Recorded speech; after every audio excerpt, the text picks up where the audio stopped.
alors ba congolais que narani kitoko mama Blanche mama Esther ninga kamulinga makolo alaleli ngai na saliboye elenya ngona na ko la mukate wana zolo bango na millions de gens bazolanda. Est-ce que vous trouvez que cet homme c'est pas un fou? Ça c'est pas un fou? Ningi nini ba plaisir ya mbetu na yo okoya ko lobango na patu ba yeba. Donc ninga zawana donc ninga melaki mama Esther bukambetu amela achelaki encore ninga achelaki boma mama ninga achelaki bilo amelipe oba achinaki ba sombelo za na Château Rouge ni babe ngoni na ngoyo mayo uta Côte d'Ivoire ni babe ngoni na atote. Donc ninga melaki wana nyonso mama Esther pena la mama Esther pena encore pas aza mutauta na aza musulman auta pena libala rata 4 ans avant libala mbala kufa basangani siko bango mibale.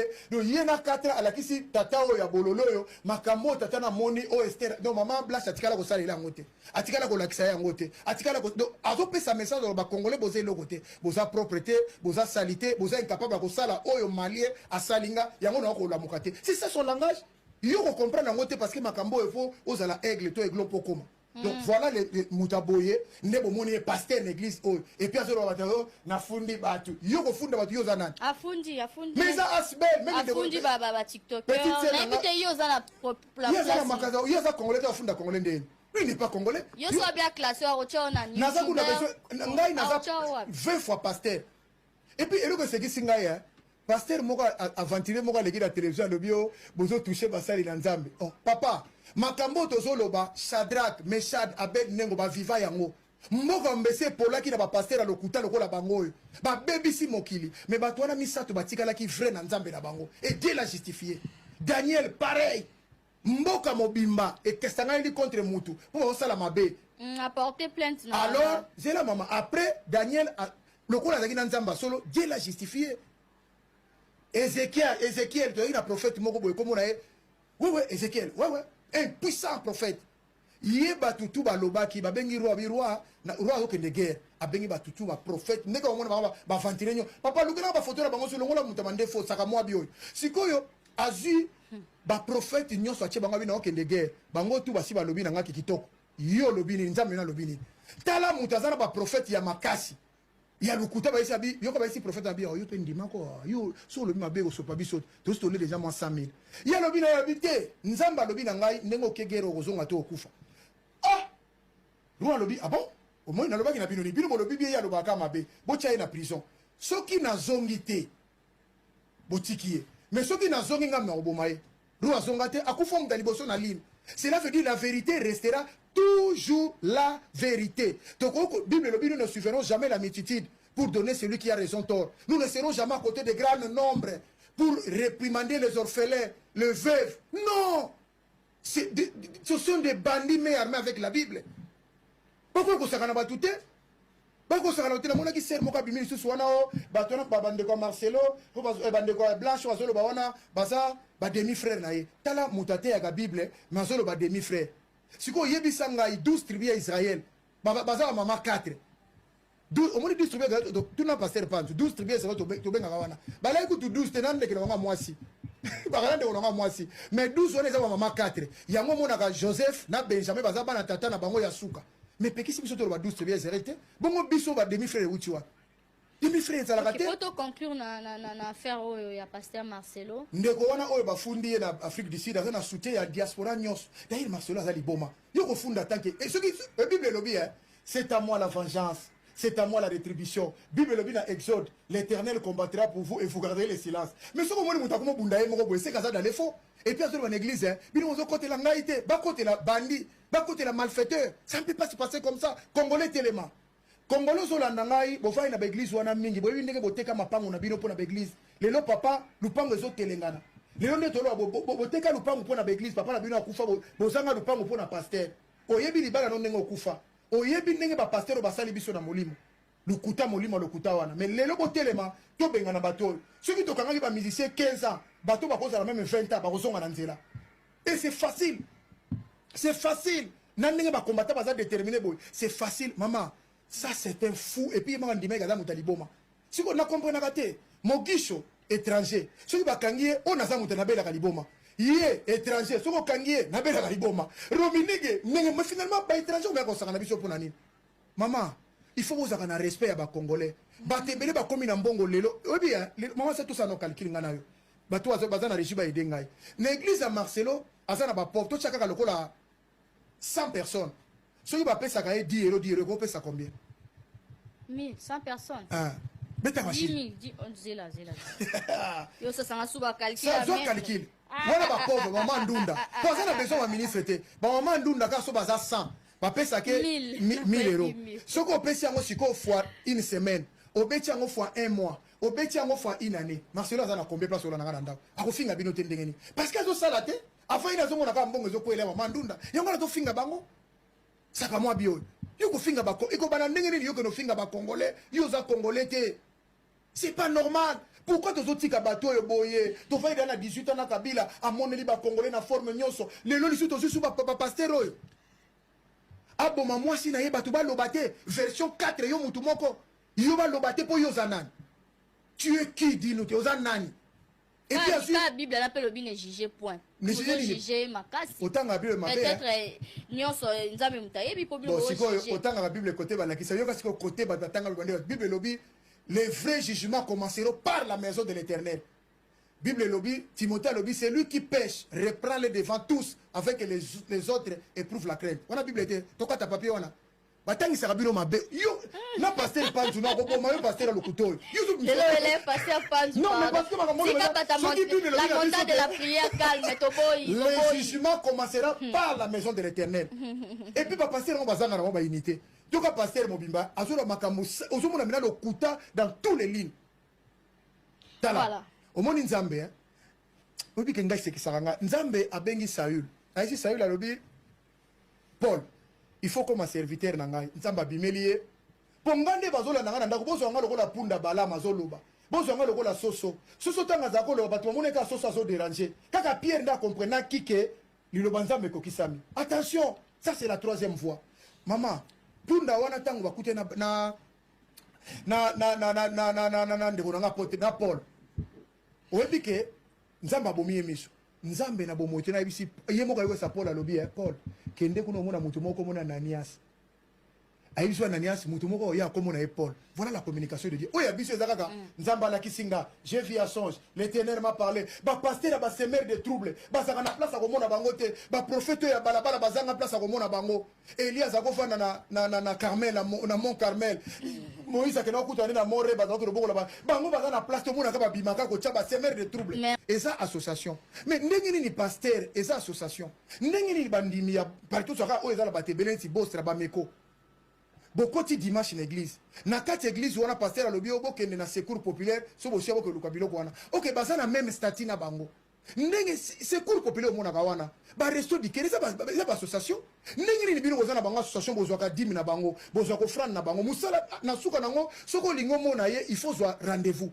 wana avec 1000 euros na maboko 500 euros muta pesa ko 10 apesa ko franc beaucoup na pasteur il faut ya su na 500 000 na rendez-vous est-ce que c'est normal ou c'est exploitation te biso tout bango so ba la loi ya 1901 donc ngolo wana kata l'église wana na koko ndimate na hiver bandimino bazola libanda yo kangi église est-ce que ça normal okangi association mozoti na omba kena ba 115 banini église zola la polele wana et ko la ça même 20 000 personnes et ko la ça même 10 000 personnes tous les églises za na Europe et lo connait zo sala mamo zola ndanga fungwa mana na misu comment expliquer église wana za asbel mais bazo kanga église bandeko bandimba ola la libanda na malili bazangi place kolala ndeko atambola place olala te alali na gare masambela na église songolo bazo ka 10 minutes bazo ko frande na yi église wana nenga association eza mbongo bazo ka wana o ba benga ka ba 10 minutes bo frande eza mbongo ba ko sala place tolia kata na église nde bazo ka kolia ka ba catholique wana et loko ne sala ke catholique azo ka bilamba ya ba mama bibo na bilamba ya bana biloko boya na to pesa bandeko mususu mais l'église onyo somoni abiso oya ba réveil les ce sont des mêmes statuts mais pourquoi pas to sala yango on se révolter makasi par rapport à maman na zo biso pour congolais faillé ba statut ya 1901 à France que nous tanga na Google o komona ke ba église nyonso zo mona na eza nango asbel alors nazo ka moi de quel droit oyo bato même lipa ya pamba na église balia kate même ba conseiller juridique nezaka no mona social bazana besoin mbongo bazana ngo eza mbongo on est to soka exemple ya ndeko ngai ba meko bakangi na 2 millions d'euros on a soka zu ba avocat atie bango na kati église ba aider bato bazobwaka ngunda. Est-ce que bato ba kozala bien te pour na kati association droit wana ezali. Baza na droit ko lesa bato même na midi ba ko bénéfice que ti thé ya pamba thé même café na kati église. Ça na association. Moi si y a pasteur Bameko azanga na association. Et na ba église association yo so ben église association. Na zo ba grandeur nango ya 1901. OK. Voilà. Donc baza na droit wana normalement ba église so monaka ah ba ko kanga yango te. Bakela nanda ko pasteur na mama pasteur ba congolais bazo souffrir na Bruxelles bazangi place kolala baza na Londres bazangi place kolala na France na parler pas pépinière mais basambela na église mais elo konezo sango tchaba. Dernier protagoniste et non des moindres, le président Paul Kagame. Nicolas Normand, quelles sont ses motivations profondes? Est-ce que justement il veut aller jusqu'à la capitale de la RDC? Cette question est importante. C'est l'acteur principal puisque c'est lui qui a déclenché le conflit, c'est lui qui a envahi le Congo RDC. Ses motivations, c'est de revoir, à mon avis, d'une manière ou d'une autre, les frontières établies par la conférence de Berlin en 1885. C'est-à-dire qu'il a une visée territoriale de prédation sur l'est de la RDC. Alors bien sûr, aujourd'hui, on ne peut plus changer les frontières aussi brutalement, même si Poutine essaye de le faire dans le cas de l'Ukraine. Donc il utilise un groupe qui est le M23, qui est complètement armé et aux ordres du Rwanda, et il veut une négociation entre Kinshasa et ce M23. Une négociation pour quoi faire? Pour que le M23, qui représente le Rwanda, ait une tutelle et administre cette zone pour le compte du Rwanda. Donc il veut en fait dominer cette région de l'Est de la RDC à travers ce groupe armé. C'est clair. Et alors il met en avant des objectifs totalement mensongers qui sont la défense des Tutsis. Mais si on veut... Oui, il remonte à la guerre, enfin au génocide au Rwanda en disant que la RDC aide ou maintient des génocidaires dans son pays. Quoi, oui, ça. La RDC même persécuterait les Tutsis congolais. Seulement, en envoyant une milice composée de Tutsis, le M23, c'est pas le meilleur moyen de protéger les Tutsis localement, bien évidemment. D'autre part, son deuxième grief, c'est qu'il y a un groupe constitué de Hutus. Les Hutus, c'était les génocidaires en 94. Une partie de ces génocidaires se sont réfugiés au Congo en 94. Ils ont eu des enfants probablement qui forment aujourd'hui le groupe qui s'appelle FDLR et selon Kagame, ce groupe menacerait la sécurité du Rwanda. Et ça, vous nous dites que c'est un prétexte? Oui, c'est un prétexte parce que tous les spécialistes estiment... Je me suis rappelé d'une réunion que nous avons il y a 2-3 jours. J'ai dit, mais la question que nous nous sommes posée, de Bukavu à Minembwe, c'est combien de kilomètres? Évidemment, chacun a donné des chiffres. Alors, j'ai posé même à maître Moïse un jour, pour arriver à Minembwe, il faut passer par où? Pourquoi à Minembwe? Il m'a donné plusieurs schémas, plusieurs options. Ma Mais communautaire. la route principale, c'est celle qui devrait passer par Uvira, Baraka, Fizi, et qu'il m'a parlé d'un rond-point. Nous, les Bangala, est-ce que nous allons nous retrouver? Et alors, on a dit. Mais en détail, il y a plusieurs autres options. À partir de Kaziba, on peut accéder. Et qu'il y a une autre route qui partirait de Bukavu, Walungu, Mwenga, pour remonter par derrière. Mais pourquoi en 60 ans, si à partir du Kamanyola, on me dit que c'est autour de 100-150 km jusqu'à Minembwe, pourquoi on n'a jamais construit une route? Et pourtant, Roubaix a été ministre de la décentralisation. Nos frères qui sont là, nous plairons, nous commémorons aujourd'hui. C'est triste. Hein? J'ai dit que j'allais donner un message d'espoir. Nous commémorons les morts aujourd'hui. Mais ce qui se passe en Corse aujourd'hui, depuis plus de 10 jours, je dirais depuis plus de 3 semaines, que la population de Minembwe n'ait pas accès même au sel, aux médicaments, donc savon, et qu'il y a des gens qui orchestrent ça. Ce sont des crimes de guerre. Mais qu'est-ce que nous faisons? Devons-nous croiser les bras? Non. Mesdames et messieurs, bon combat nanga yango. Levons-nous Basombiye. contre cette injustice. Mawa. Aujourd'hui, toute la population ou la communauté Tossi Voilà, son combat. De Banyamulenge, 15% seulement vivent au plateau. Combat 85% sont au mieux dispersés dans les villes, dans des camps de réfugiés, ou éparpillés comme exilés ou réfugiés à travers le monde. C'est triste. Est-ce que ça doit continuer comme ça? Ça doit nous interpeller tous. Troisième message. Malheureusement, mon adjoint ici m'a dit quelque chose ici, que le bourreau a des complices Mawa. parmi ses victimes.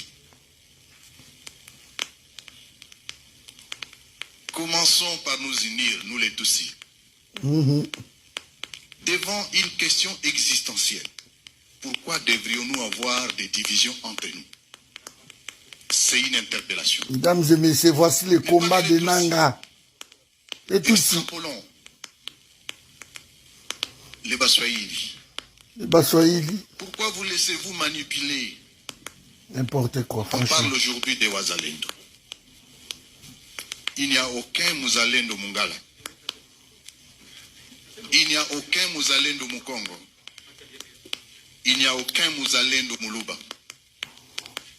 Voilà. Les Wazalendo sont des Baswahili. Voilà. Voilà Nazo Kabula Et peuple. ceux qui les instrumentalisent, Mawa. ce que quelqu'un appelait les extrémistes, sont des Baswahili. Ils opèrent dans un terrain, pas sur les terrains de Bangala, de Congo. Ils opèrent sur les terrains de Baswahili. Ceux qui meurent comme victimes ou comme acteurs, c'est les Baswahili.